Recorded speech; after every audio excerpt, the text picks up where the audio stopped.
Is it a black dog? It's white and black. Cool. Well, I have a white cat named Shadow, so you know. They should get together. Yes. Two shadows. Yes. It's a white cat or a black cat? He said white. Yep, I have an all-white cat named Shadow. We used to have a kitten named Puma, and he was a black cat. Oh, that's a good name for a black cat. Yeah, I think we ate breakfast like how much hours ago, Mama? A while. I think we ate our breakfast like a while ago. Nice. And do you have any other animals as pets? We have 2 fish. Oh, my cousin has 3 fish. Nice. And 1 pet frog. Ooh, And a a pet dog. frog. That's really cool. He has 3 pet fish, 1 frog. Yes, 3 pet fish, 1 frog, and 1 dog. Wow. That is awesome. I like a frog. I wonder if the 2 of you would like to say prayers for us when we start the devotions later. But the dogs aren't loud. They don't bark a lot, but they bark when people are here. Oh, that's good. That's good that they don't bark a lot. I'm sure that's nice. All right. Yeah. Jamshid, where's Tanta Suki? She's fine. She's very good. And she may show up. We don't know. Because she's very busy in the house. Are you Yes. in the same house? Yes, we are in the same house in outside the city, across the river. Your dad and your granddad and grandma can tell you about it because they were here.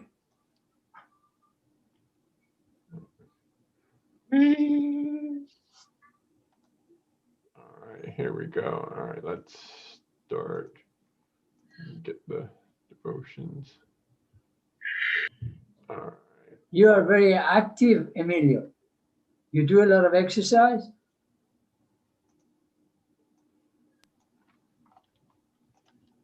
Yes. All right. Let's see.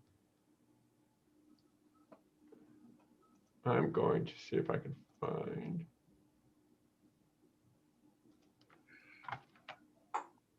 All right. I'm going to put 2 things in here for Waverly and River. All right. All right, Aaron, would your kids be willing to do the first 2 quotes? I found some short ones for them. Yeah. You can help them. I want to do it. Okay, yes, I have 2 quotes for both of you guys, okay? I have 2 quotes, and your mommy can help you if she needs help, if you guys need help. All right. So let me share my screen. All right, and we will start. And there you go.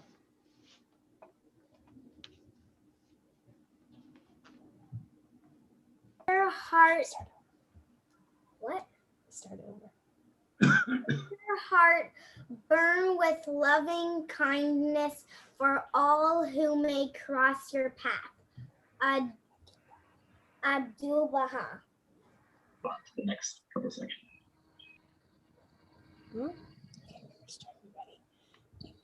Be well.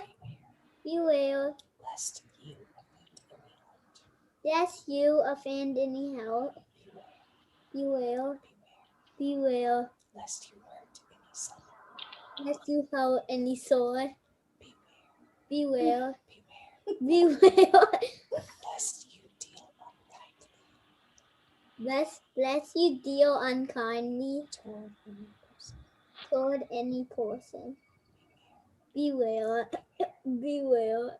Lest you Be the cause of hopelessness to any creature. Abdul Baha. Good job. Thank you. And here's a song for us.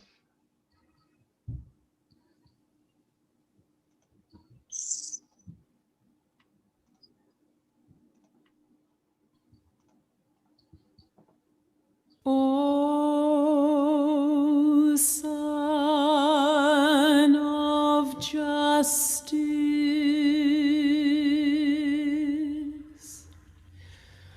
whither can a lover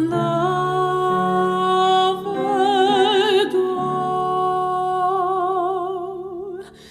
but to the land of his beloved?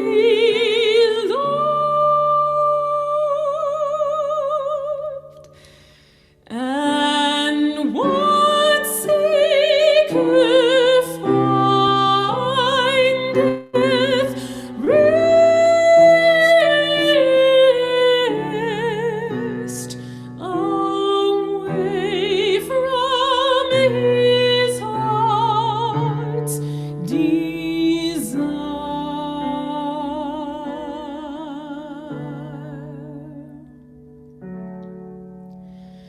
To the true lover, reunion is life, and separation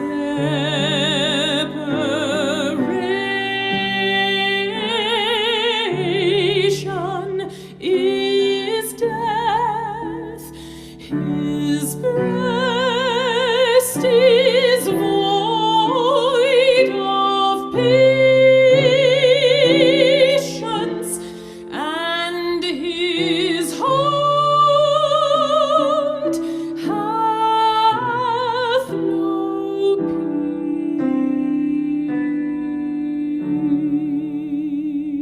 peace. A myriad lives he would forsake. A myriad lives he would forsake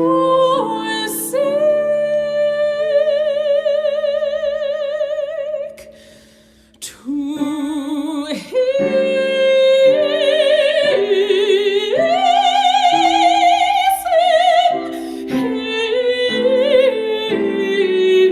hasten to the abode, to the abode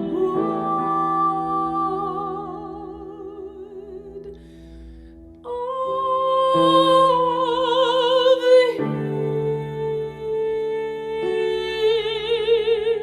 his beloved.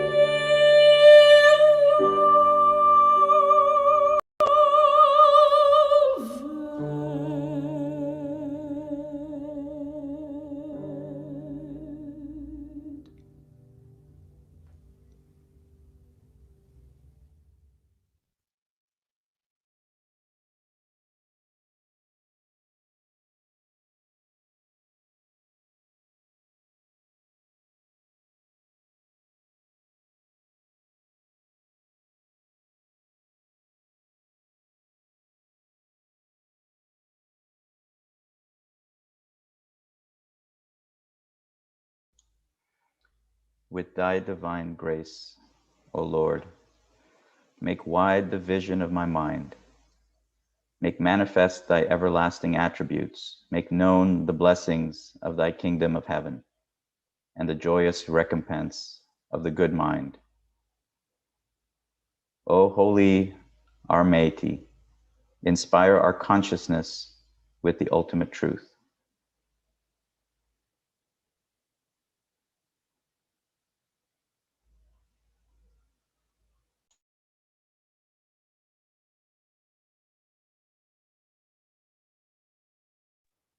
The confirmations of spirit of those are all those powers and gifts which some are born with and which men sometimes call genius, but for which others have to strive with infinite pains.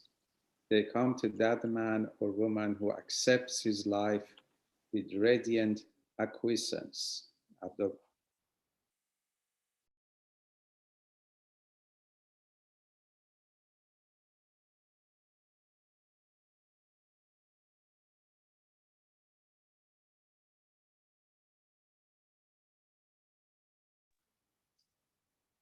Every good and perfect gift is from above, coming down from the Father of the heavenly lights, who does not change like shifting shadows.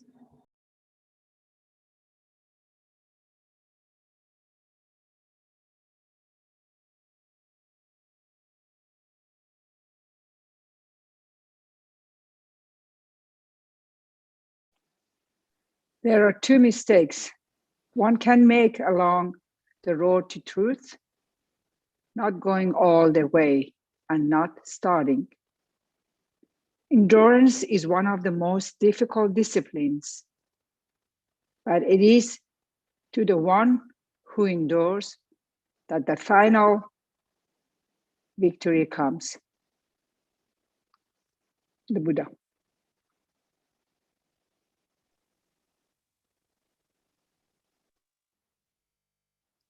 Your right is only to perform your duty.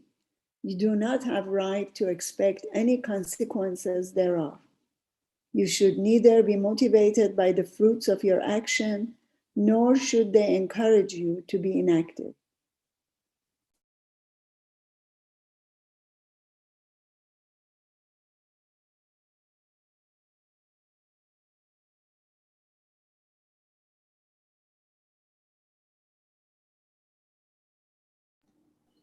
In any and all endeavors, divine confirmation is wholly dependent on action. Persevere, so that the hosts of divine bounty may assist you. The hosts of divine blessings are poised behind this very window, waiting for you to act. If you do not enter the arena of service, of what use are the hosts of heavenly confirmation? If the commander of the army remains idle and passive, how can the army achieve victory?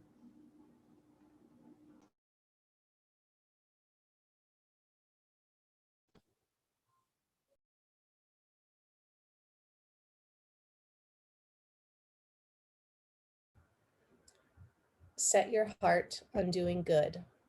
Do it over and over again, and you will be filled with joy. Buddhism.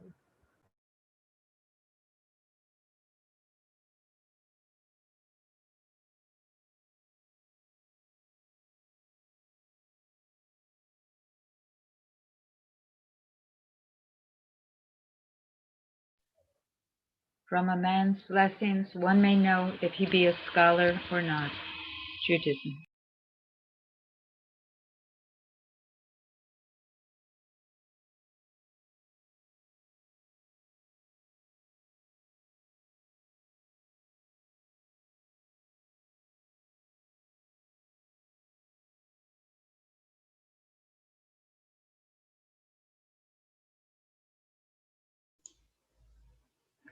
Allah doth blot out or confirm what he pleaseth. With him is the mother of the book.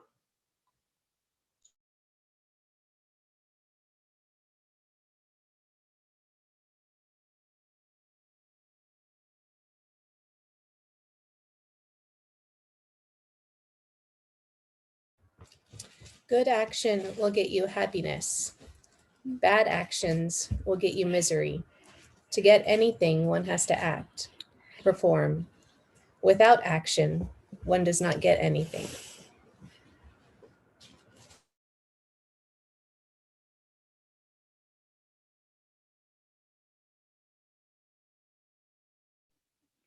Today, the confirmations of the kingdom of Baha are with those who renounce themselves, forget their own opinions, cast aside personalities, and are thinking of the welfare of others.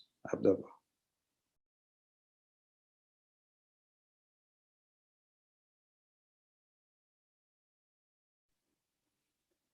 O my God, my Lord and my Master, I have detached myself from my kindred and have sought through thee to become independent of all that dwell on earth and ever ready to receive that which is praiseworthy in thy sight. Bestow on me such good as will make me independent of aught else but thee, and grant me an ampler share of thy boundless favors. Verily, thou art the Lord of grace abounding.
Sorrow not if in these days and on this earthly plane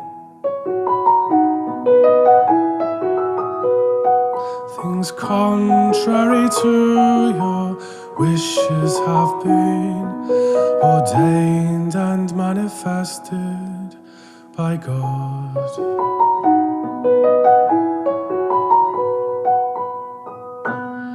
For days of blissful joy and heavenly delight,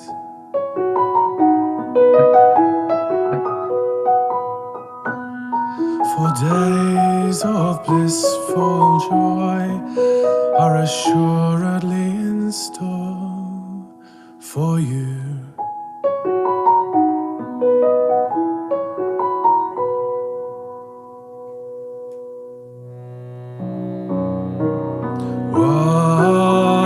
Once holy and spiritually glorious will be unveiled to your eyes. Worlds holy and spiritually glorious will be unveiled to your eyes.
So that concludes the prepared part of our portion of our devotions this morning. So we wanted to open it up to anyone who would like to say any additional prayers or devotions. So please feel free to unmute yourself.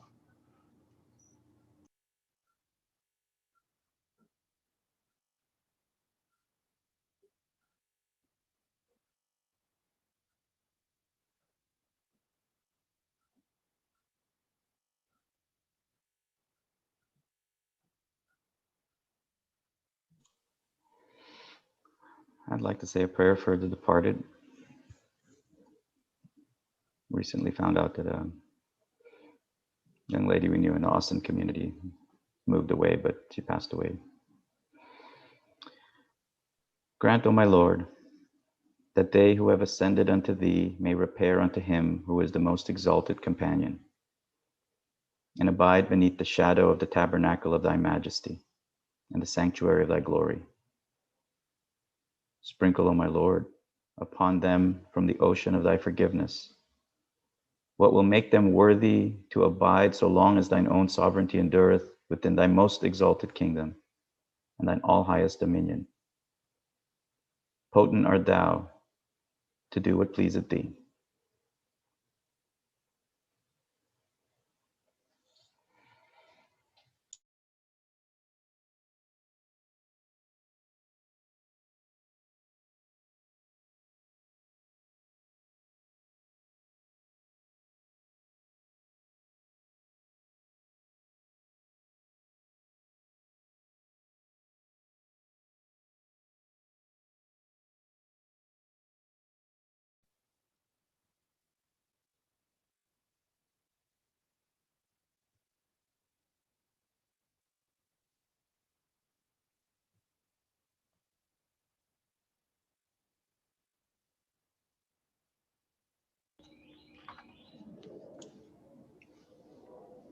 Go ahead, Emilio.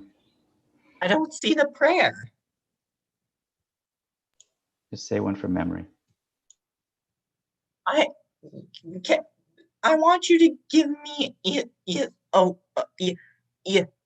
a prayer for me to see so I can say it.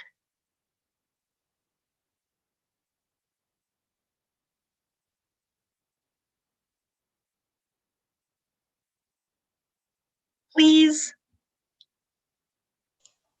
Oh.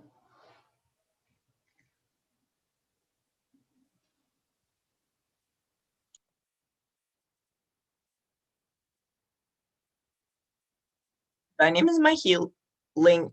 Excuse me. Thy name is my healing, O my God, and remembrance of thee is my remedy. Nearest to thee is my hope, and left thee is my companion. The mercy of me is my healing succor, in both this world and the world to come. The really art the bountiful, the all-knowing, the all-wise.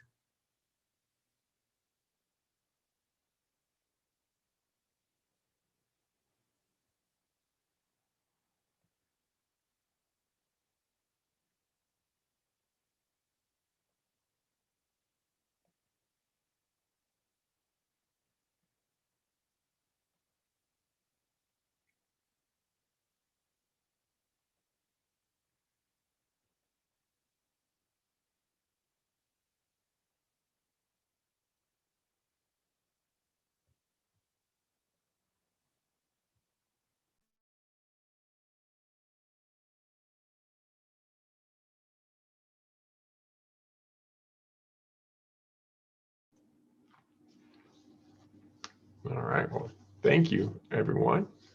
Thank you for coming this morning. Thank you for sharing wonderful prayers.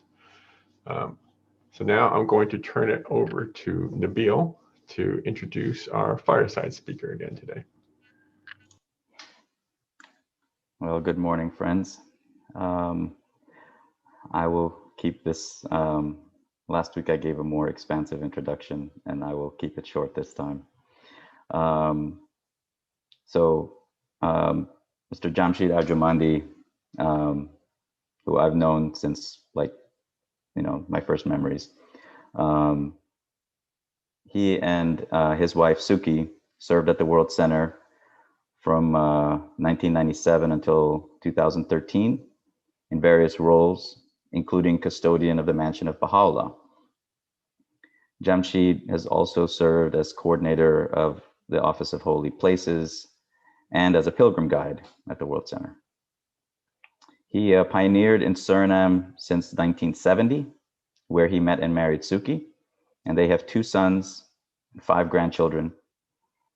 Prior to Suriname, he had also pioneered in Northern Ireland for 10 years. He hails from the city of Yazd in Iran. So without further ado,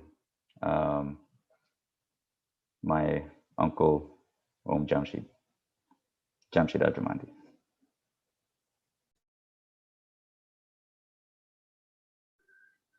thank you very much. Allah of our friends, and it is once again a great blessing and a bounty for me to be able to journey back in time. And together, I hope you will come with me to continue our journey through the holy places and then see how we can connect it to the covenant. Now, the last time, if my memory serves me right, and then sometimes doesn't, and quite often it doesn't, I think we got as far as the most great prison, and where Baha'u'llah revealed the tablets to the kings and rulers, and we talked about one of the messengers, and also we talked about the great sacrifice of the purest branch, which in fact Baha'u'llah says it ranks amongst this great sacrifices in the history of religion as far back as the time of Abraham, intended sacrifice of his son, the crucifixion of Jesus Christ, the martyrdom of Imam Hussein, and now the martyrdom of the purest branch. And there was great spiritual significance in this act. And Baha'u'llah tells us. The first, of course, was, as Shaykh Effendi put it, the dying wish of purest branch to his father, that this act should be accepted as a ransom for the gates of the prison to open, and that the pilgrims could attain the presence of Baha'u'llah. And the second was the very reason that Baha'u'llah allowed this to happen was in a tablet that Baha'u'llah revealed after that actual happening, in which he clearly states that Baha'u'llah offered him up. And he says, I have offered up that which thou hast given me, O my Lord, that thy servants may be quickened, and all that dwell on earth be united. So really, it was the main reason for that sacrifice was that the humanity should wake up and that the whole world will be united. Now, dear friends, we are going to go and see that the result of the first part, which was the sacrifice that purest branch made so that the gates of the prison would open. And to do that, I will like to share screen with you. And I always don't know whether it's going to work or not, but let's try. And with your permission, I'm going to take us to the place of the sharing of the screen.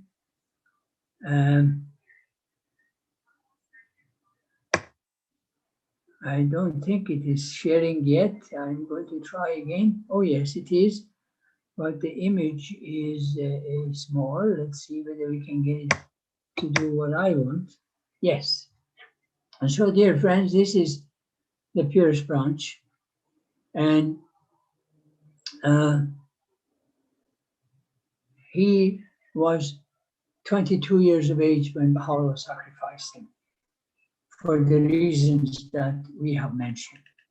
Now, the 4 months after the martyrdom of the purest branch, the prison gates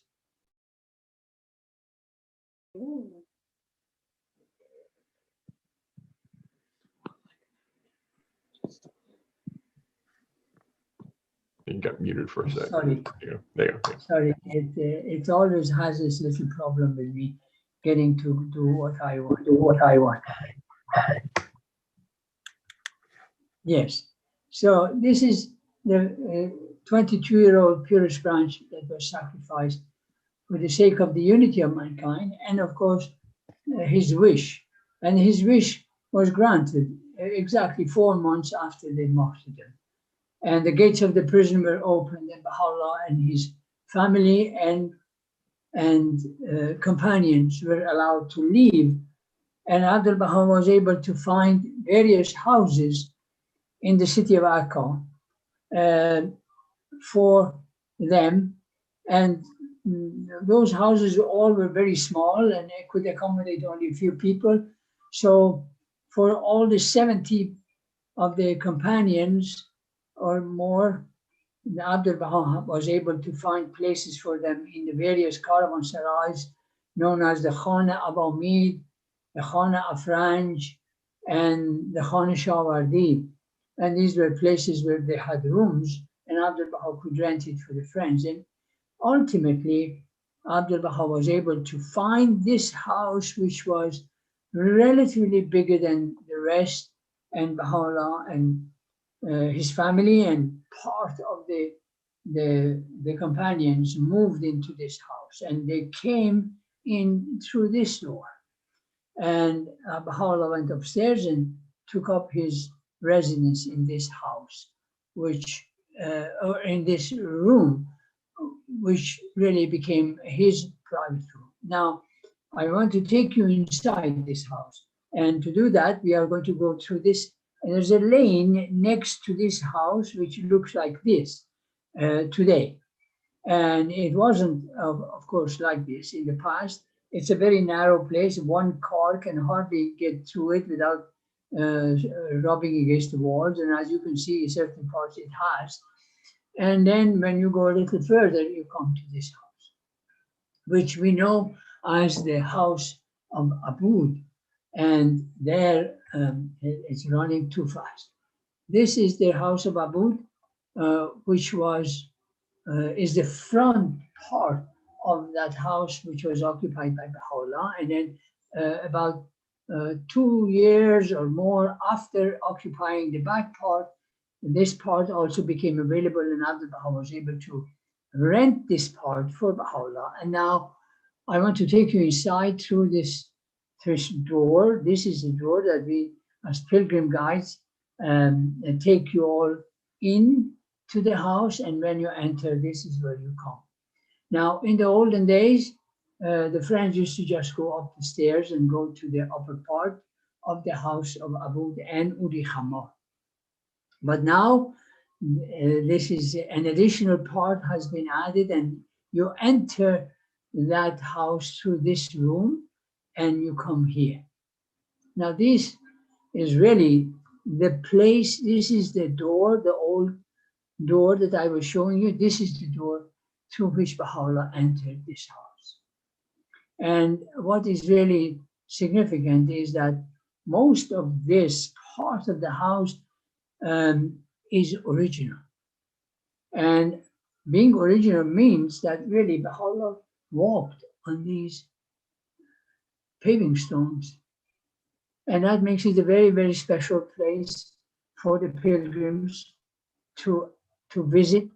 And not only that, but we have been blessed and permitted by the Universal House of Justice actually to walk on them and go up the stairs from here to the room of Baha'u'llah. Now, really, how important this place is, I hope that we all understand the significance of it and can comprehend the great blessing that is for us to partake of. And then I like to remind ourselves of two pieces of writing. So one is the tablet of Baha'u'llah, which is known as the tablet of the land of Ba, and that's the tablet that Baha'u'llah revealed when Abdul Baha left for a short time to visit Beirut at the invitation of the authorities there. And Baha'u'llah revealed the tablet after Abdul Baha had left, in which he tells us that joy has left the city of Akka and is gone to another land, which shows how unhappy Baha'u'llah was to have to stay in Akka without the presence of the beloved master. But in that tablet, he also says, blessed, doubly blessed is the ground upon which his footsteps have trodden, which Baha'u'llah indicates that the ground on which the beloved master walked is blessed, as in is doubly blessed. And so now, this is the ground on which the manifestation of God himself walked. How much more is this blessed? It is so blessed that in a tablet, the Bab says, and you can find this tablet in the selections from the writings of the Bab, page 29, and in which he says, may my life, my inmost being, my soul, and my body be offered up as a sacrifice for the dust ennobled by his footsteps.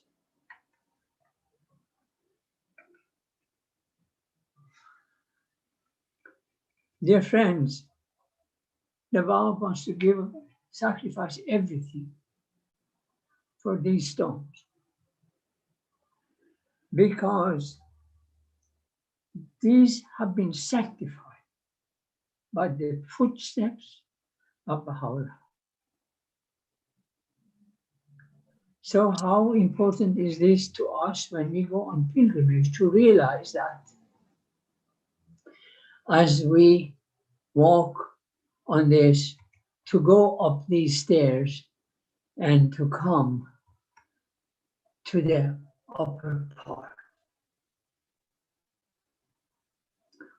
Now, of course, dear friends, I should also add that before you go up, you're going to sit in this room. Here is a room.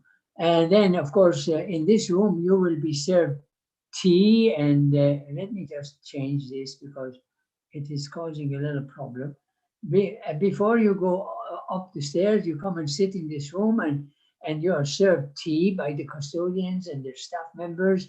And you listen to your guide describing some of the history of the place, just as I'm describing to you now. And then, of course, you go up these stairs.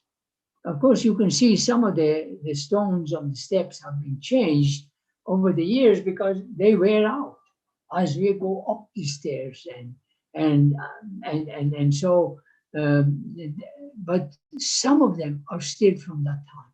And then we go up and come up here, and there's a room here that is the room where Abdul Baha used to entertain some of the people, but this is not where we are going. We are going still further up the stairs through this door and up another flight of stairs to come to this place, which is the area of the little courtyard of the house of Udi Khamma. Now, this really, we come in through here and we go a little further along and take our shoes off and come and sit here to listen to some of the history of this place. And really, it is incredible to be in here. And first of all, let me say that this house, after, during the time when it was occupied by Baha'u'llah, and after that by Abdul Baha, the British Holy Leaf, and Munir Khanum, and the children of Abdul Baha were born here. And that it always remained somehow in the hand of the faith, although it was not the property of the faith. And it's really Shoghi Effendi that was able to get it, and then to be able to furnish it and prepare it the way we see it today, and all these various carpets and these various picture frames that are hanging all over the place. These are really through the vision and through the work of the beloved guardian. Now, really, there are a number of rooms here, and all of them are, of course, important. But the most important of all is this room. And you already know, because you have been on pilgrimage, many of you have been on pilgrimage more than once, and you know that this is the room of Baha'u'llah. And Baha'u'llah used to stay in this room alone, but many of the other members of the family and some of the other their wives and children of the companions used to stay in this room, and there are two more rooms on this side, on the right hand side, that they used to occupy. But that is really all, and then a couple of rooms downstairs, and you can imagine how short of space they were, so much so that in some nights more than 13 people had to stay in one room, and they used to sleep anywhere they could. There was an empty patch of ground to sleep on. But this house is you know, it's very important for us to realize, dear friend, that the fact that Baha'u'llah came out of the prison and was able to come into this house, it doesn't really mean that it was the end of all his sufferings and hardships. No, it was really his suffering and all that he endured continued. And in fact, in a telegram that Shoghi Effendi sent to the Baha'i world after he was busy with preparing this house, he calls the house of this house as the scene of supreme, as the scene of prolonged sufferings, sustained founder of the faith. Now, so this continued to be the scene of the suffering of Allah, and the reason is that not only he was suffering at the hand of the enemies of the faith and the external enemies of the faith, but also through disobedience of the many of those who called themselves his lovers. And Baha'u'llah refers to that. He says, my imprisonment brings me no shame. What shames me, what brings me shame, is the action of those who claim to love me. Now that is more painful to Baha'u'llah than the action of the external enemies of the cause. Because in many of the tablets, he says, whatever we do, our action reflects on him, reflects on the faith of God. And everybody associated with the faith rather than with the individual that committed such a terrible act. And so, dear friends, for a long time, suffering of Baha'u'llah continued here. And it is really here that also it reached to such an extent that Baha'u'llah revealed the tablet that we know as the fire tablet was revealed here. But really, the great and absolutely, how shall I call it, really the most important, let's say, event in this house was that in this room, beloved friends, Baha'u'llah revealed the Kitab al-Aqdas. Now, we know we all either own the Kitab al-Aqdas or we have seen it and we have hopefully read it, and we call it the Book of Laws, which is true. It is the Book of Laws, but Baha'u'llah tells us a lot more about the Kitab al-Aqdas and really what it was all about. And then after that, Shoghi Effendi goes on to tell us. And to make it very clear, and that I have really not said anything from myself, but it is the words of Baha'u'llah, I will have to read it, where Baha'u'llah says the Kitab al-Aqdas was revealed in such a way that it contained all the revelations of the past. And he says, and this is what I quote, he says, so vast is its range, the range of the Kitab al-Aqdas. He says, so vast is its range, that it hath encompassed all men ere the recognition of it. So vast is its range that it had encompassed all men ere the recognition of it. And then he goes on to say, ere long will its sovereign power, its pervasive influence, and the greatness of its might be manifested on earth.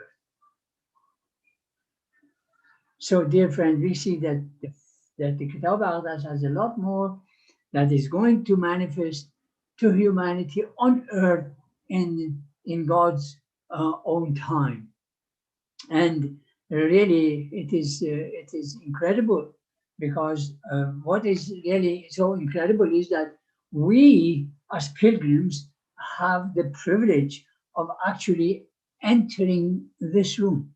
I will tell you in a minute, but just to say you a few more words of the beloved guardian about what the Kitab al-Aqdas is, and he calls it the source of felicity, the unerring balance, the straight path, the quickener of mankind, the brightest emanation of the mind of Baha'u'llah, the most holy book of his dispensation, whose provision must remain inviolate for no less than 1,000 years. Now, dear friends, this is what the Guardian says about the Kitab al-Aqdas. Its provision must remain inviolate for at least for 1,000 years. So, dear friend, you can see what humanity is going to get as we progress, and as the faith of God develops and the laws of the Kitab al-Aqdas are more and more implemented in the world. Look what is going to happen. Now, so dear friends, another wonderful thing about this room is that because the Kitab al-Aqdas was revealed here, and in the Kitab al-Aqdas, Baha'u'llah makes mention of the covenant. He tells us that after his ascension, we have to turn to the most great branch. There is the covenant for the first time mentioned in this room. So really, when I put the title of the covenant and holy places to this presentation, it was because I wanted, and then as we go on, we will see how much are the holy places and the covenant associated with each other and connected in many, many ways. And because you will see as we go on, particularly to the Mansion of Baha'u'llah and then to the house of Abdullah Pasha and all of that, you will realize that. But I just wanted to bring it to your attention that for the first time in the Kitab al-Aqdas we see about the covenant, which was that book was revealed here. Now, dear friends, what is really is incredible, and I assure you that for 11 years that I was a pilgrim guide, and I brought guides to this house every other week. Every other week, I brought a group of 30 to 50 pilgrims to this house. And I had the privilege of opening the curtain, to pulling the curtain aside for the pilgrims to visit the room. Not only I felt inadequate, humbled, but I felt that there was something happening, and that you could actually see it in the behavior of the pilgrims. It was an amazing thing for me to witness every 2 weeks this phenomenon of change, of transformation of a soul in the individuals, in the pilgrims. Because you see, dear friend, we can go into this room. And then I must add that this room is furnished not like every other room in either this holy place or any of the holy places. really, this room has been furnished in a very unique way by the beloved guardian, because here, in the first place, you see no carpet on the floor. The only thing you see are some reed mats. And so that is the first difference. And then, of course, there's a bed, which is not the bed of Baha'u'llah, but is there to hold the Taj. And then, of course, then there is the other items. There are other items. There are couches there. There are little. There's a little, as you go into the door on the left-hand side, there's a tiny little table with a small teapot with a broken spout, which has been repaired with a brass spout, and a little drinking glass, and the couches, and all of these are items that belong to Abdul. But then, this is the room of Baha'u'llah. And then, not only that, but this is the room in which the Kitab al-Aqdas was revealed. And then, as pilgrims, we go in and we sit on the floor and we prostrate ourselves, and we are aware of the fact that God's most holy book to humanity was revealed in this tiny little room in the old city of Akka. It is breathtaking, it's out of this world, it's unreal, but it is real because we are privileged to go there, to be there, to sit in there, to pray. But then, of course, the room is too small for all the 30 or the 50 pilgrims to go in. And so some of us are going in, and then kindly we have a short visit there so that we can come out and other groups can, 3 or 4 or 5 can go in, and until everybody has visited this room. But in the meantime, the other pilgrims are visiting the other rooms, which are equally interesting and important. And in this particular room, dear friends, on the left-hand side, you will see a door, a small door.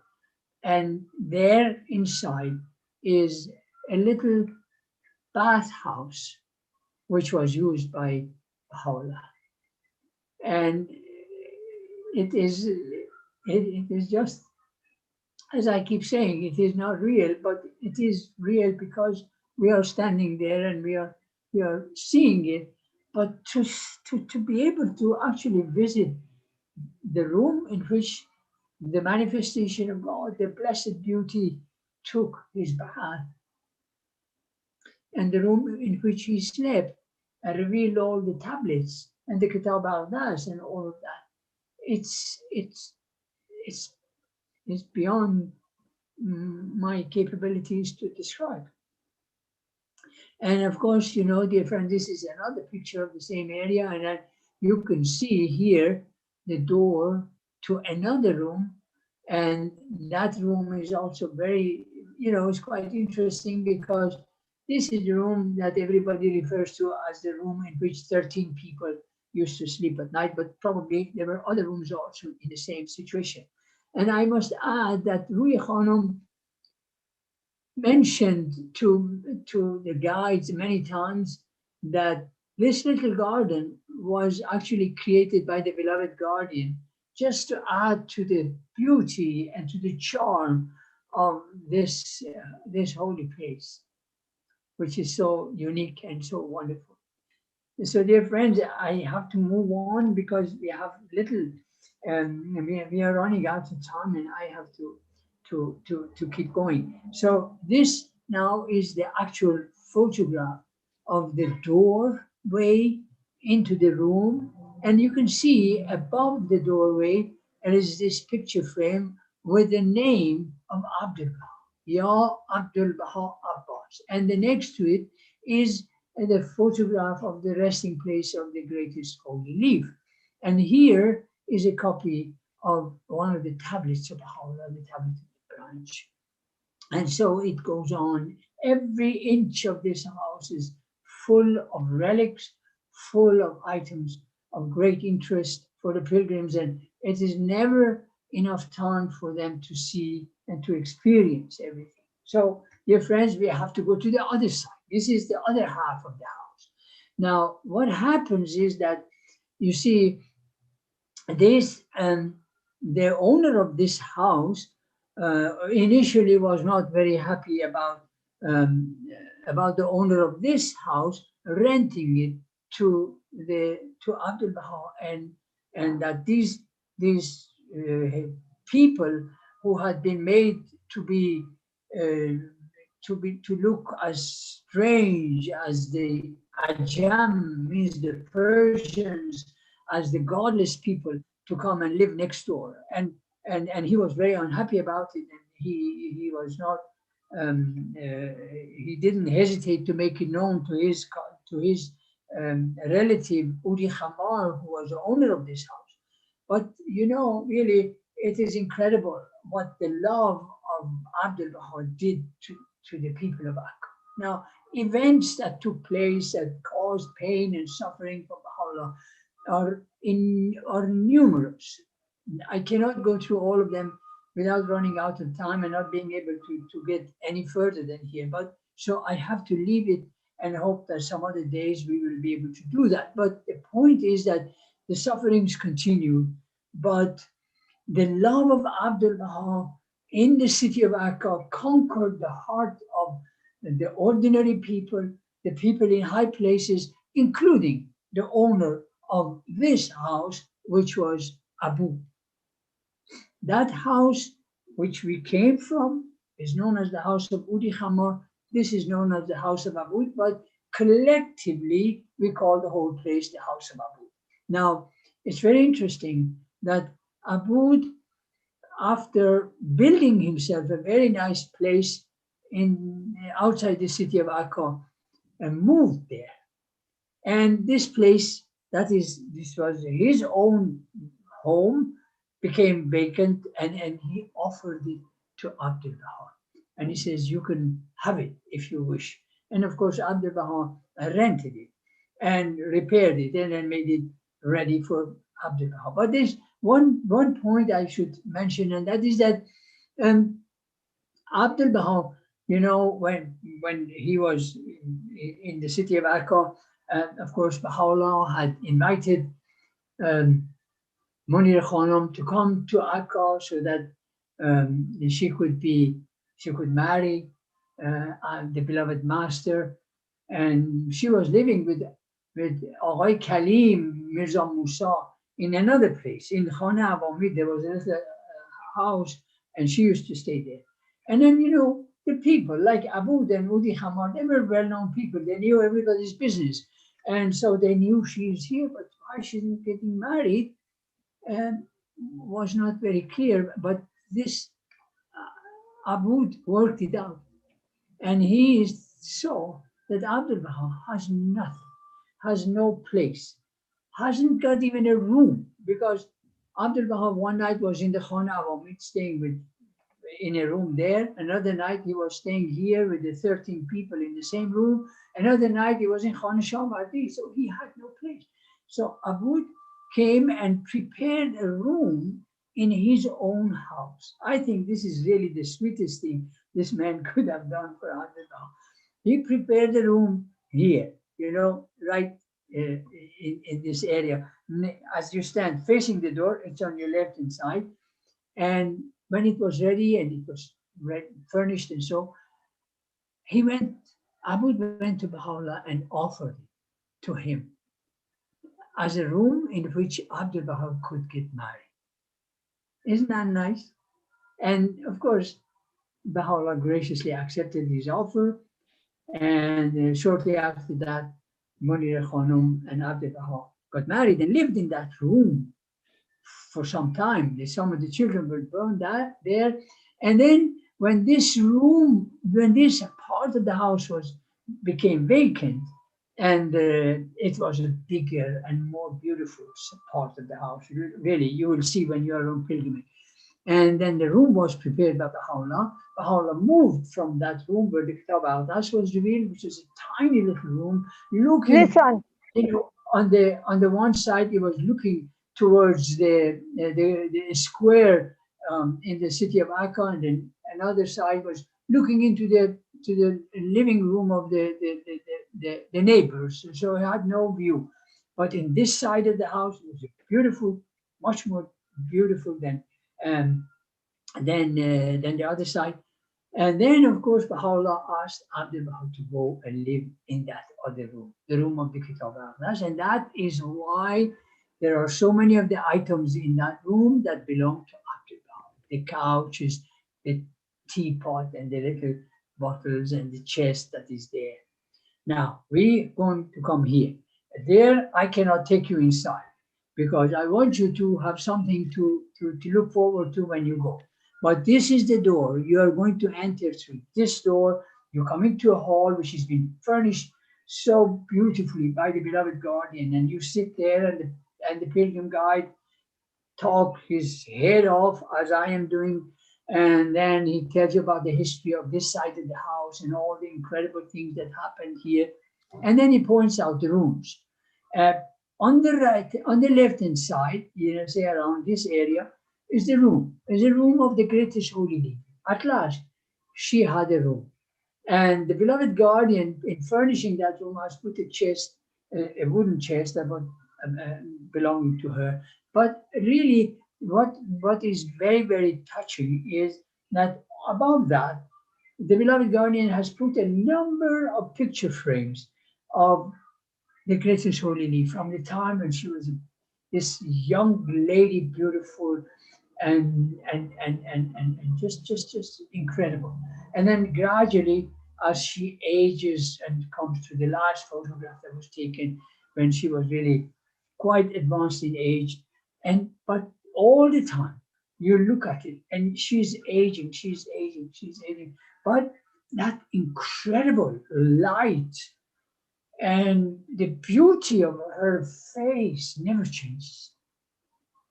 It's unbelievable. It is just uniquely beautiful. And of course, you go there and you remember all the sufferings of the greatest holy leaf and all that she kept on doing for the faith of God. And we will come to that at another time. But enough to say that she was running the affairs of this house as well as the other houses that they moved in right up to the time of her own passing in Haifa. Then, of course, you go in along there. There's a tiny little corridor which is, wide enough. If you extend your arms on both sides, you touch the two walls. And the first room that you see in that corridor is the room of Asikhon, the beloved wife and companion of Baha'u'llah, who lived in that room. And after the martyrdom of the purest branch, she was really in a very delicate state of health, but she was still as gracious, as beautiful, as wonderful, and as kind and helpful as she always had been. And of course, the daughters of Abdul Baha speak about her in their memoirs. And she passed away in that room 6 years before Baha'u'llah ascension. And there you can see Shoghi Effendi has placed on the table the photographs of her children, the beloved Master Abdul Baha, the greatest holy leaf, and the purest branch, and various other things. And it's so moving to be there and to remember the tablet of Baha'u'llah about her, in which he elevates her to a rank way beyond any other woman in existence, because he says in that tablet that she will be his companion in all the worlds of God. Can you imagine? Asikhon is with Baha'u'llah in all the worlds of God.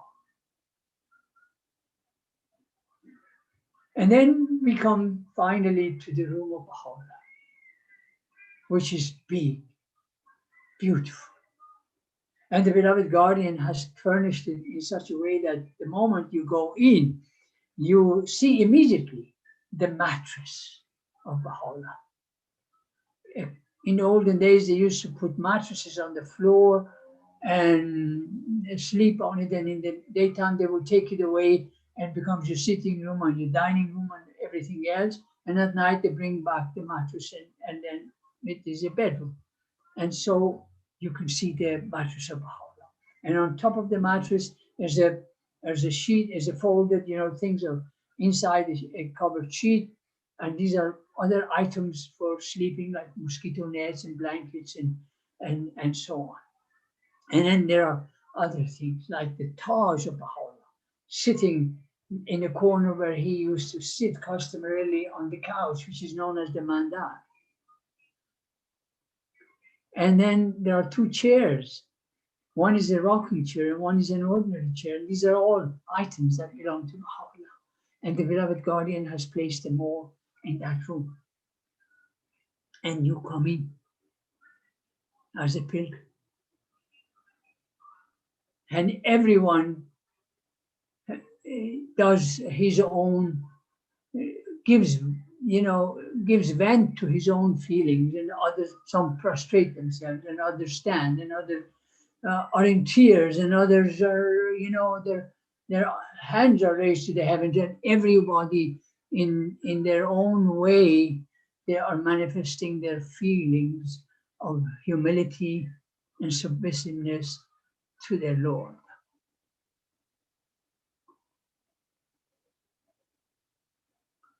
Dear friends, the beloved guardian placed all these items there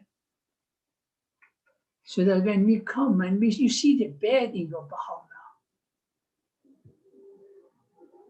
what does that do to you as a pilgrim or as a human being? It brings us so much closer and nearer to each other. We draw closer to him physically, really. And these are items that, it's like going to a rose garden and seeing a rose bush. You can inhale the perfume of the flower, and you go into the room of Baha'u'llah, you can inhale the perfume of his presence. And then you see his Taj and the chairs he sat upon.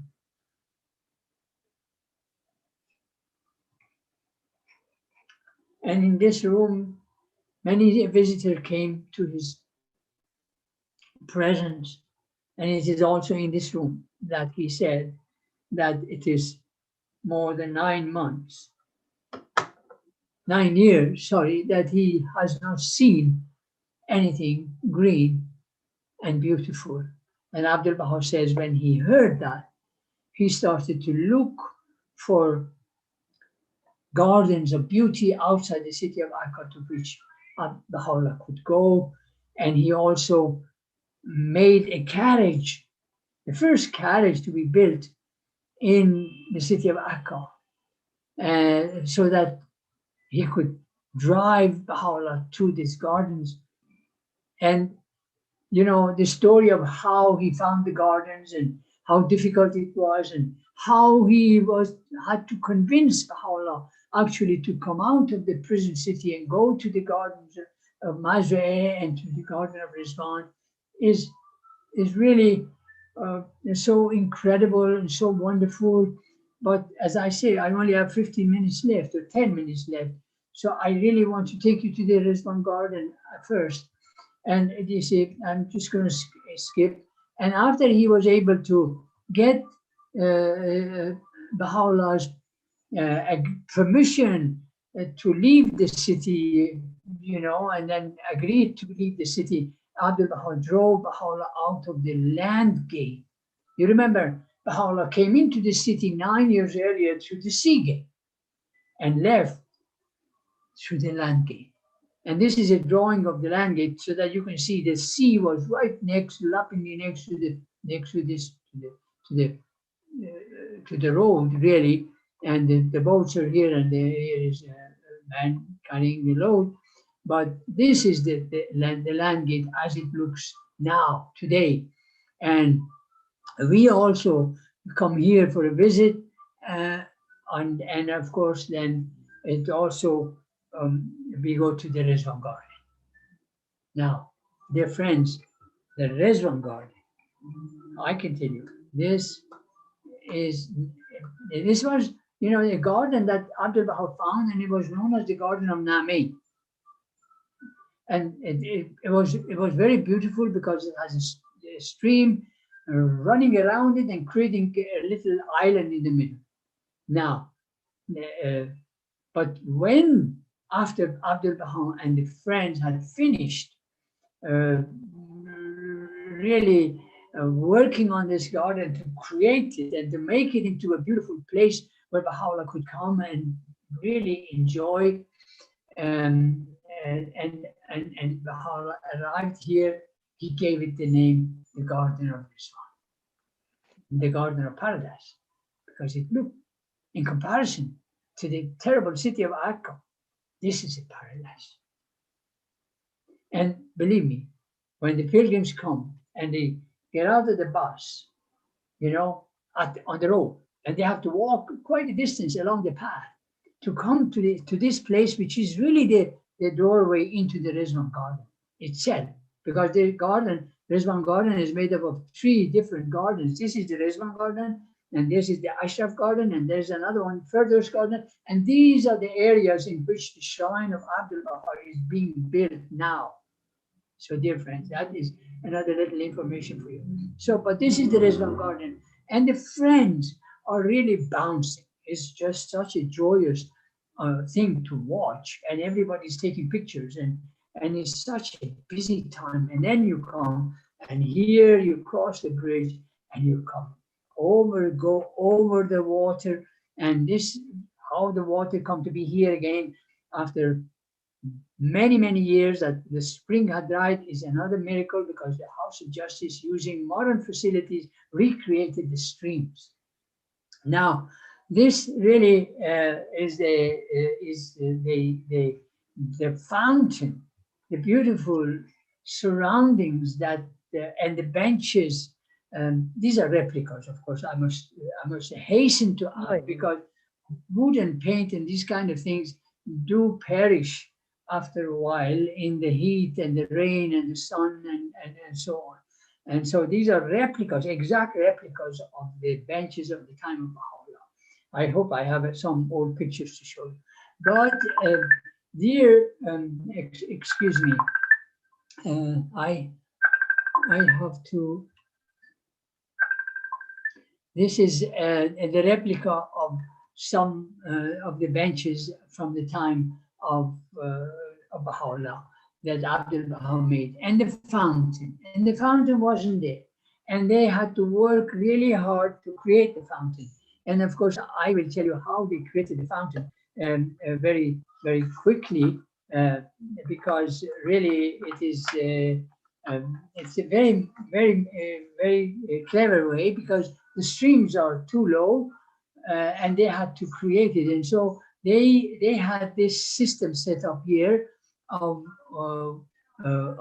buckets and belts and a reservoir, and the poor donkey that had to go round and round and round and fill up the reservoir. And this is a little bit higher than the little island near the benches. And there Abdul Baha was able to create the garden for the fountain for the pleasure of Baha'u'llah.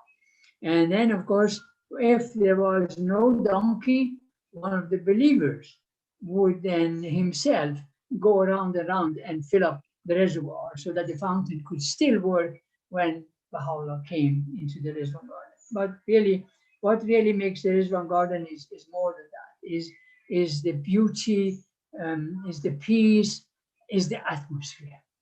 And you know, this is what remains of the old contraption that brought up the water system, and this is the old benches. I promised that I will show you. This you can see. These are the old benches from the time of Baha'u'llah, and you can see these are flower pots that were put here by the gardener, because you see, Baha'u'llah used to sit here. He liked to come and sit here and watch the fountain, and then here the water flows back into the stream behind him. And so the gardener, in order that nobody else goes and sits there, put the flower pots here. And believe it or not, even till today, although we have new benches. Still, the gardeners follow the old custom and put the flower pots here, so nobody actually goes and sits there. But so we can see. But now I want to show you the house. You know, dear friend, this was the house. I haven't. I'm rushing because really I have no time. And this was the little room in which Baha'u'llah used to spend some nights.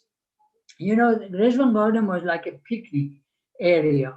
It wasn't big. It had only this one room, and this room was adequate for a night or two. And it's only on one occasion that Baha'u'llah spent the 9 days of Rizwan here in this garden. Now, what is really wonderful about this room is that it has an incredible feeling, an incredible, how shall I say, atmosphere. That when you go in there and you prostrate themselves, and you just don't want to leave. And that happens to all the pilgrims. It's really so incredible. And the only thing that takes them away is the thought of taking a lot of photographs in the Rizwan Garden. And also, before they go into the room, I remind them that there are oranges in the Rizwan Garden that are the sweetest oranges in the whole universe, I think. The juiciest, the loveliest oranges in the world. And of course, the gardeners pick them and put them there, and the pilgrims can eat it there and can take it with them. And so you can see that the Rizwan Garden is just totally different. It's a place of joy, it's a place of really feeling a feeling of picnic and so. But in this room also, the beloved guardian has placed some table, and on the table is a sheet, you know, wrapped up, in which again the beloved guardian has placed some of the items that Baha'u'llah used when he stayed here for sleeping. And so really we are always in a place where the room of Baha'u'llah is, Baha'u'llah stayed and so on. There is some items that the beloved guardian has placed there that draws us to him all the time. And then there's only one thing in here, and that is one thing which is different from the other places, and that's a picture frame in which Baha'u'llah's, the tablet which he revealed here, one of the tablets which he revealed here, talking about the time he came here and how wonderful it was, and the tree spoke to him, and he had a wonderful lunch that had been prepared for him, and all these wonderful things. Speaks about the Rizwan Garden. That is hanging on the wall, which is in white ink. And the translation in English has been added also. Now, dear friends, there's so much to know. And of course, this is that same room presently. And well, for all I know, this could be one of you as a pilgrim, because it was taken when pilgrims were present here. And you know, dear friends, I am running over time. I apologize. I wanted to go to of course to Mansion of Baha'u'llah, but I have no time, and I will have to leave that for next week and see how far we can get with that. And the wonderful thing, one more thing just before we go, is that I always like to remind that the Rizwan Garden was a place where Baha'u'llah constantly, when the revelation came, he would reveal the tablets. It's not just he says, oh, I'm on a picnic day, so please wait, and when I go to the house of Abu, I can reveal it. No, there are tablets he has revealed about trustworthiness. And in that tablet, you know, Baha'u'llah tells us the actual manner in which that tablet was revealed to him. And he talks about it, and he says, and he describes that one day of days, and he describes that he came to his green island, because he used to call the Rizwan Garden also our green island, our New Jerusalem. So these are the terms that Baha'u'llah used to describe the Rizwan Garden. And then he says, on Day of Days, when he came to his green island, what happened? And he goes on to describe how one of the beauties of the sublime paradise, standing on a pillar of light and raising his voice, raising a call to all that live in heaven and earth, and saying that she's the embodiment of trustworthiness. And Baha'u'llah saw that and described it. I hope before next week I will probably quote that for you before we go to the Mansion of Baha'u'llah. I don't want to run over my time. Please,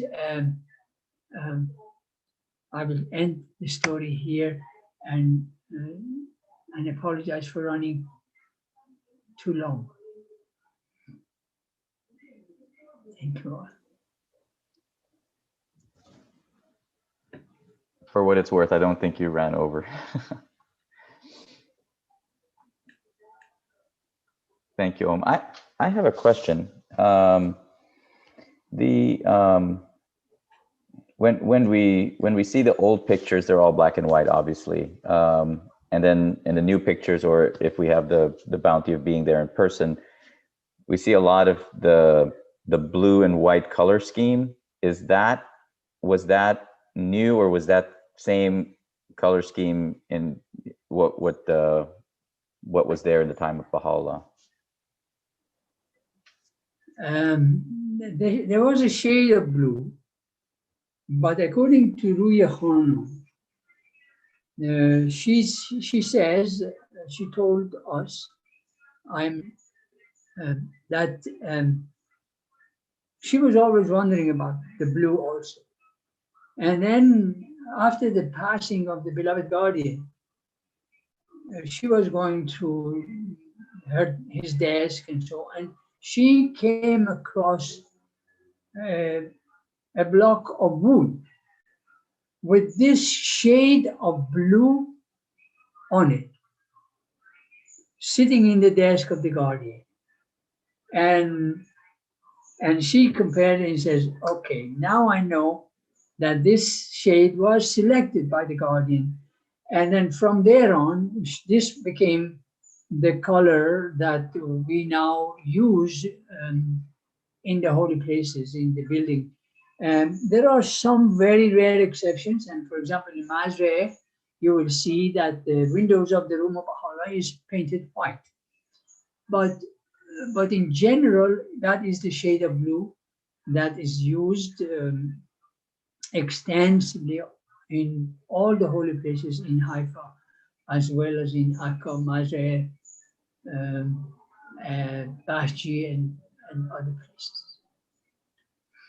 Mansion Ardjomandi, thank you for taking us back to good memories of Holy Land. I had a question. You showed us an old picture of Beit Abud or Beit Udi Khomar. Was that taken? Wasn't like the front of the Beit Abud. Was that taken from the back?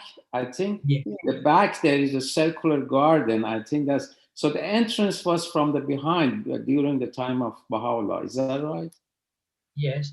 The entrance was, you see, there was a little square which is there even now. And that thing which looked like a cage is now a fountain. There's a little pool and a fountain. And this was a square always.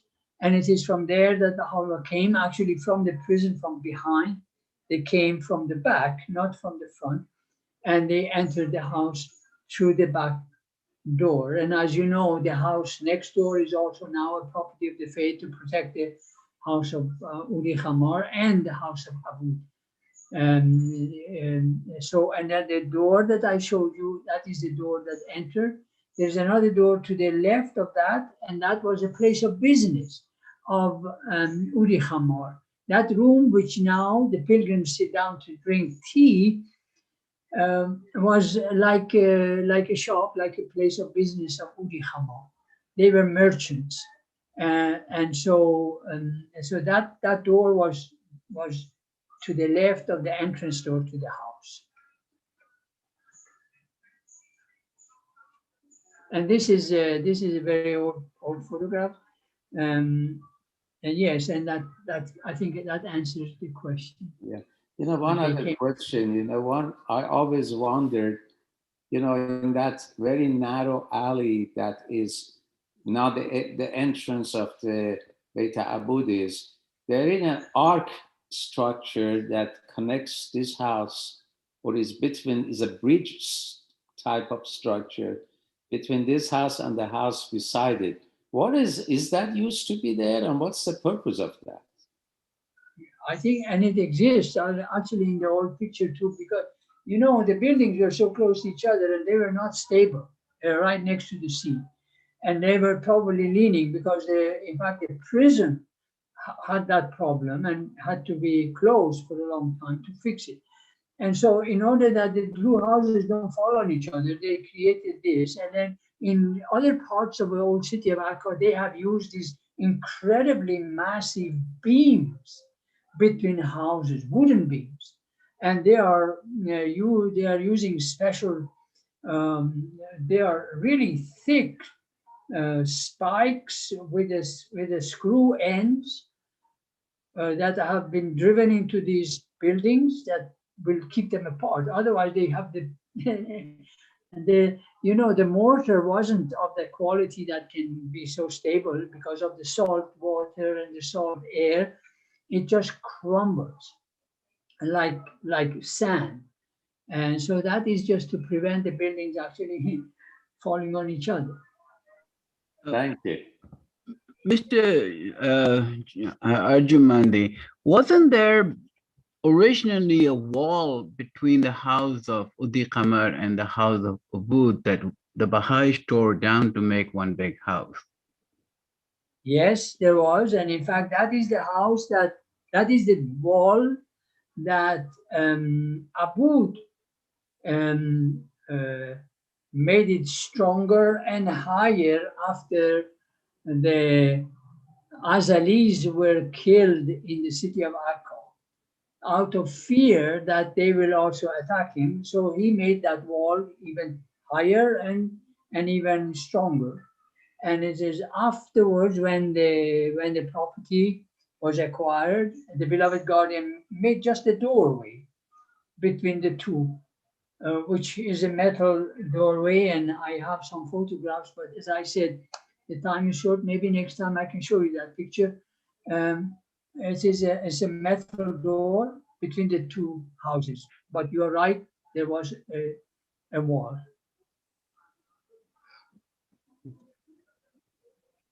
See, I remember everything you told us on my first pilgrimage, Mr. Ardjomandi. You were the first pilgrim guide for our first pilgrimage, so I remember what you told us. Thank you.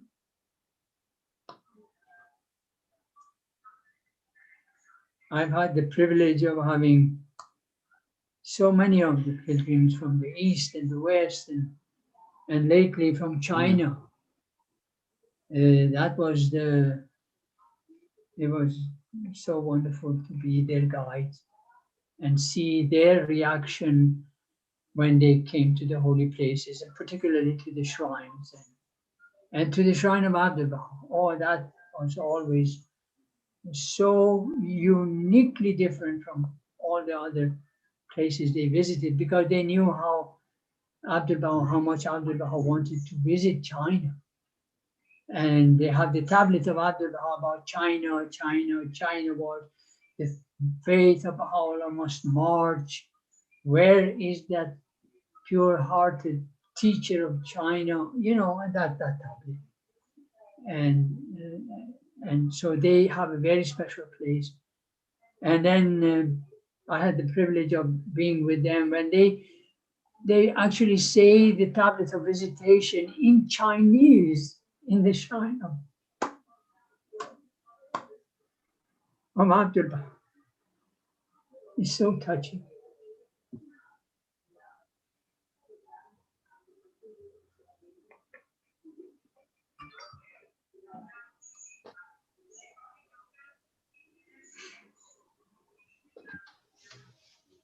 So a question about pilgrimage itself. How big are the pilgrim groups? How many groups are going at the same time? Do you know what the current landscape is on that?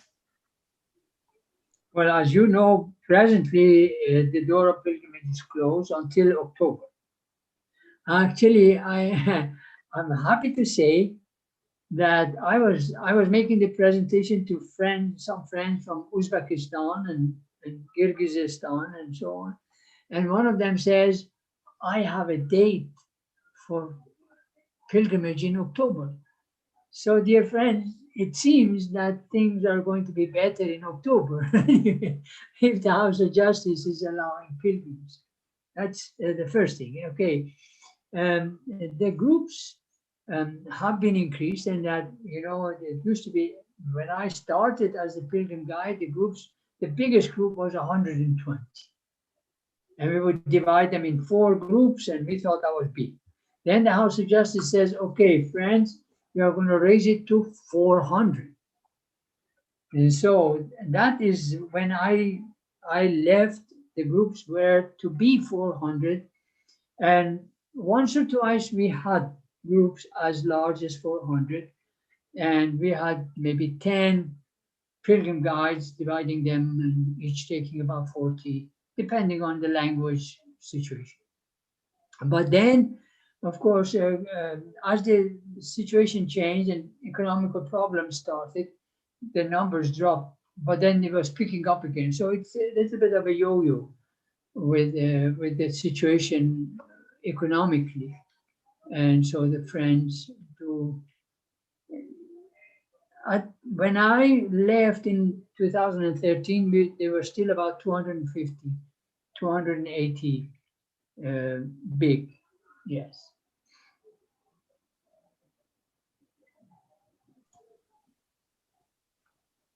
That's a lot, and sounds like a lot of guides that are being trained and prepared for this.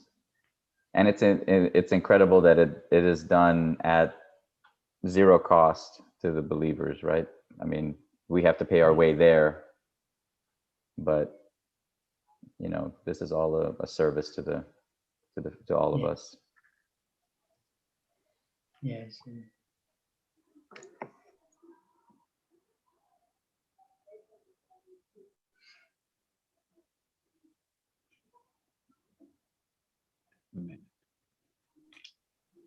Mr. Ardjomandi, are you in Suriname now? You live in Suriname, or?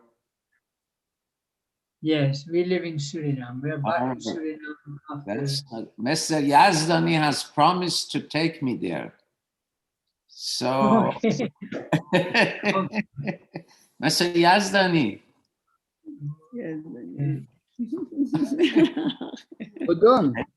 Hoping that Yazdani Buzurg ya Yazdani Kuchik? Yazdani Buzurg.